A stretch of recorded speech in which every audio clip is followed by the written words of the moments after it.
สุขของเฮาอยู่บ้านของเฮา9 นาฬิกาครับ18 นาทีแล้วเดี๋ยวกันเดินทางกลับมา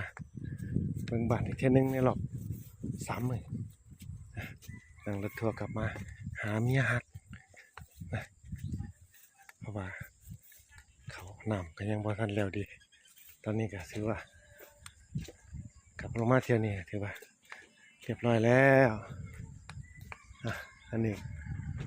เลยเก็บรายละเอียดนิดหน่อยพื้นที่ตรงนี้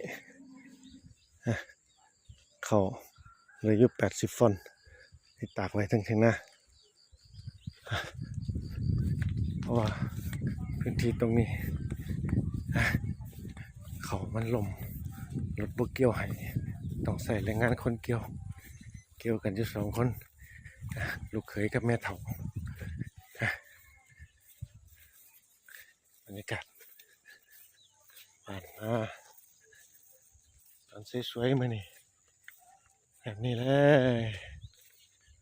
สุขของเฮาอยู่บ้านของเฮาโอ้มื้อเช้านี่รับลมชมบรรยากาศอยู่ข้างเทิงกินกาแฟแลเขาแล้วเราก็สุขใจบรรยากาศอยู่กับไร่กับนาอยู่กับบ้านของเฮาธรรมชาติที่สวยงามในแบบฉบับของเฮาอยากได้แบบใดก็เฮ็ดเอาระเบียงชมวิวระเบียงกาแฟบ้านนาคราวที่แล้วก็สร้างพื้นที่หัวด้านนอกเรียบร้อยแล้ว